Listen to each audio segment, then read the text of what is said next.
ഉറപ്പായ സമ്മാനങ്ങളും ഡിസ്കൗണ്ടുകളുമായി ഓണത്തിന്റെ അവസാനവട്ട ഓട്ടപ്പാച്ചിലാണ് മലയാളികൾ. സർക്കാരിന്റെ ഓണം വാരാഘോഷങ്ങൾക്ക് ഇന്ന് തുടക്കമാവുകയാണ്. തിരുവനന്തപുരത്ത് വൈകിട്ട് നിശാഗന്ധി ഓഡിറ്റോറിയത്തിൽ മുഖ്യമന്ത്രിയാണ് പരിപാടി ഉദ്ഘാടനം ചെയ്യുക. ഓണത്തിരക്കിലും വെല്ലുവിളിയായി മഴ പെയ്യുന്നുണ്ട് എന്നുള്ളതാണ്. രാഹുൽ സുരേഷ് ഇടുക്കിയിൽ നിന്നും കേറ്ററിംഗ് വിശേഷങ്ങളുമായി അർജുൻ മട്ടന്നൂരുമുണ്ട്. ആദ്യം രാഹുലിലേക്കാണ്. രാഹുൽ, ഇന്നിപ്പോൾ പൂരാട ദിവസമാണ്. മഴ ദിവസങ്ങളിൽ തിരുവോണ ദിവസം ഒഴികെ ബാക്കി എല്ലാ ദിവസങ്ങളിലും മഴ പെയ്യുമെന്നുള്ളതാണ് നമുക്ക് കാലാവസ്ഥാ കേന്ദ്രത്തിലുള്ള മുന്നറിയിപ്പ്. ഇടുക്കിയിൽ മഴയാണ് അല്ലേ?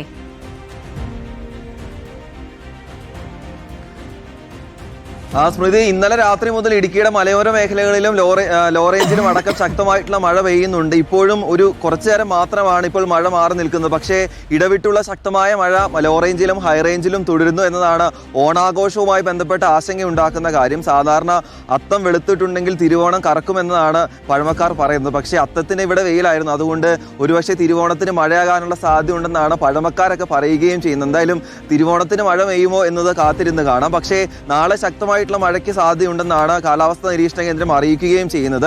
വിവിധയിടങ്ങളിൽ വിവിധ ക്ലബ്ബുകളടക്കം ഉത്രാടം ദിനത്തിലൊക്കെ വലിയ ആഘോഷ പരിപാടികളൊക്കെ സംഘടിപ്പിക്കുകയും ചെയ്യുന്നുണ്ട്. അപ്പോൾ മഴ പെയ്തിട്ടുണ്ടെങ്കിൽ മിക്ക പരിപാടികളും ഈ പൊതു ഇടങ്ങളിലാണ് നടക്കുന്നത്. അപ്പോൾ അത്തരത്തിലുള്ള പരിപാടികളെല്ലാം മഴയിൽ കുളിക്കുന്ന ഒരു സാഹചര്യമുണ്ട്.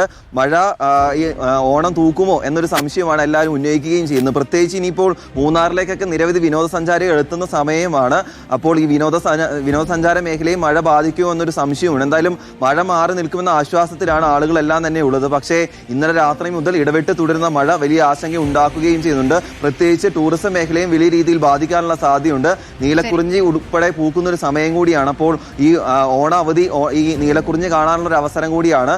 എന്തായാലും ഇന്നിപ്പോൾ മഴ തുടരുന്നുണ്ട്. നാളെ മഴ മാറി നിൽക്കുന്ന പ്രതീക്ഷയിലാണ് ആളുകൾ ഉള്ളത്. സ്മൃതി, ശരി. ഇനി കേറ്ററിംഗ് വിശേഷങ്ങളുമായി അർജുൻ മട്ടന്നൂരുണ്ട്. അർജുൻ, ഇപ്പോൾ ഓണത്തിന് വീടുകളിൽ സദ്യ തയ്യാറാക്കുക, അടുക്കളയിൽ കുരുങ്ങിക്കിടക്കുന്ന സ്ത്രീകൾ, അതിനൊക്കെ ആ സാഹചര്യമൊക്കെ ഇപ്പോൾ മാറിക്കൊണ്ടിരിക്കുകയാണല്ലോ. കേറ്ററിംഗ് രംഗത്ത് അവിടെയാണ് ഏറ്റവും അധികം തിരക്കുള്ളത്. ഇപ്പോൾ ഏത് സ്ഥലത്താണ് അർജുൻ നിൽക്കുന്നത്? എറണാകുളത്തെ ഒരു പ്രധാനപ്പെട്ട കേറ്ററിംഗ് കേന്ദ്രത്തിലാകും അല്ലേ?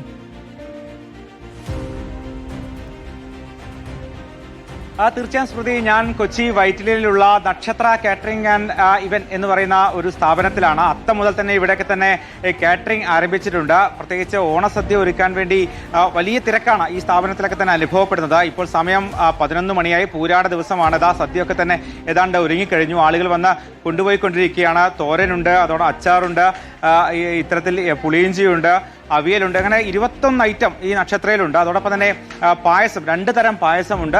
പ്രത്യേകിച്ച് പാലടയുണ്ട്, പരിപ്പ് പായസമുണ്ട്. എന്തായാലും ഒരുക്കങ്ങളൊക്കെ തന്നെ പൂർത്തിയായി. ഏതാണ്ട് ഇന്നലെ തുടങ്ങിയ ജോലിയാണ്. ഇന്നലെ രാത്രി മുതൽ തന്നെ ഈ നിരവധി ജീവനക്കാർ ഒന്നിച്ച് ചെയ്യുന്ന ഒരു അധ്വാനമാണ്.